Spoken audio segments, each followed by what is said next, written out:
આજે આપણે સમજીશું શરદ પૂર્ણિમા. અશ્વિને શુક્લ પક્ષે તું મવેધ્યા ચૈવ પૂર્ણિમા તદ્રાતો પૂજનમ કુર્યા ચિત્શ્રયો જાગૃતિપૂર્વકમ. નિશિથે વરદા લક્ષ્મી કો જાગર્તિતિ ભાષિણી જગતિ ભ્રમતે તસ્યા લોકચેષ્ટાવ લોકિની તસ્મે વિત્તમ પ્રયચ્છામી યો જાગૃતિ મહિતલે. આસો સુદ પૂર્ણિમાએ રાતે લક્ષ્મીનું પૂજન કરવું અને જાગરણ કરવું. તે દિવસે મધરાત વખતે વર આપનારી લક્ષ્મી કોણ જાગે છે એમ બોલતા બોલતા અને જે જાગતો હોય હશે તેને ધન આપીશ તેવો વિચાર કરી મનુષ્યની ચેષ્ટા જોતા જોતા પૃથ્વીમાં ફરે છે. લક્ષ્મી એટલે શ્રી, શોભા. લક્ષ્મી અનેક પ્રકારની છે. વિત્ત લક્ષ્મી, ગુણ લક્ષ્મી, સૌંદર્ય લક્ષ્મી, ભાવ લક્ષ્મી વગેરે. બધા જ પ્રકારની લક્ષ્મી જાગૃત માણસને મળે છે.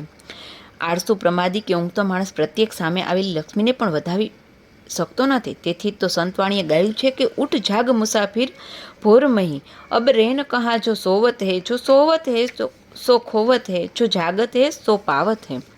ઉપનિષદ પણ કહ્યું છે કે ઉત્તિષ્ઠ જાગ્રત પાપ્ય વરાય નિભોત. આ વાક્યમાં પહેલાં ઉઠવાનું અને પછી જાગવાનું કહ્યું છે. એનો અર્થ ઉઠ્યા પછી માણસને જાગવાની જરૂર છે. ઘણા ઉઠેલા માણસો પણ જાગેલા હોતા નથી. ઉઠવું એ શારીરિક છે, જ્યારે જાગવામાં માનસિક તેમજ બૌદ્ધિક જાગૃતિ અપેક્ષિત છે. આ દિવસ નિમિત્તે કોજાગર વ્રતની કથા પ્રસિદ્ધ છે. વલિત નામનો મગધ દેશનો એક વિદ્વાન માણસ પોતાના અયાચક વ્રતના કારણે નિર્ધનનો ભોગ બન્યો હતો. તેની નિર્ધનતાથી કંટાળી ગયેલી તેની પત્ની તેની એક પણ વાત માનતી નહીં. એટલું જ નહીં, પરંતુ પતિ જે કહે તેનાથી બરાબર ઉલટું જ વર્તન કરતી. ગણપતિ નામના તેના મિત્રે તેને સલાહ આપી કે તારી પત્ની પાસેથી જે કરવાની ઈચ્છા હોય તેનાથી ઉલટું જ કહેવું. વિપરીત આચરણનું વ્રત લીધેલી તારી પત્ની તું કહેશે એનાથી ઉલટું કરશે કે જે તને મનગમતું હશે.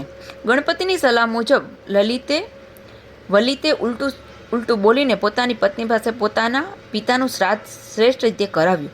પણ અંતે આનંદમાં આવી જઈ પિંડ પધરાવવાની ક્રિયા વખતે તે ઉલટું કહેવાની ભૂલી ગયો. તેણે પિંડ ગંગામાં પધરાવવાનું કહ્યું. તેની પત્નીએ પિંડ ગટરમાં નાખી દીધા.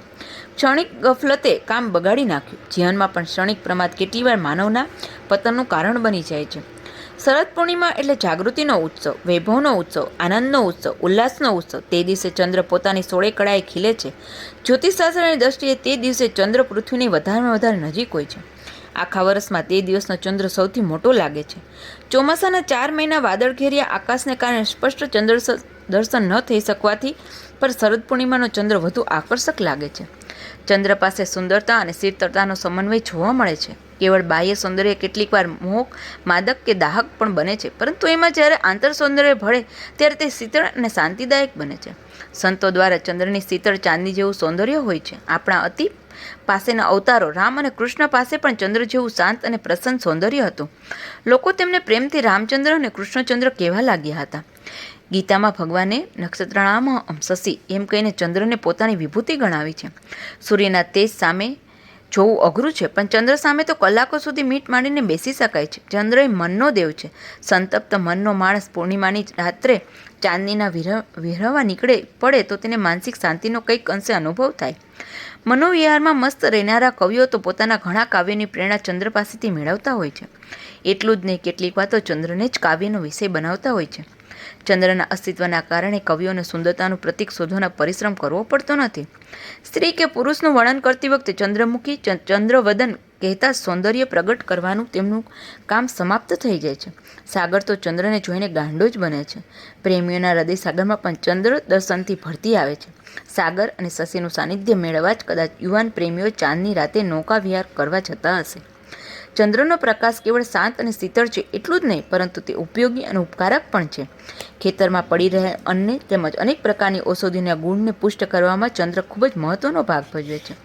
ભગવાન ગીતામાં કહે છે કે રસાત્મકમ સોમ બનીને હું સર્વ ઔષધિઓનું પુષ્ટ કરું છું. પુષ્ણામી ચૌદસી સર્વા સોમો ભૂતવા રસાત્મકમ. તે દિવસે નવા તૈયાર થયેલા અનાજના પૌવા દૂધ સાથે ખાવા. ચંદ્ર, ચાંદની, દૂધ, પૌવા, સાકર બધું સફેદ છે.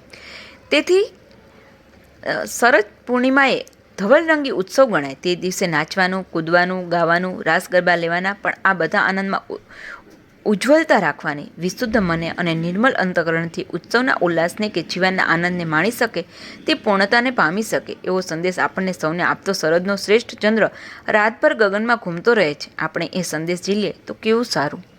અસ્તુ.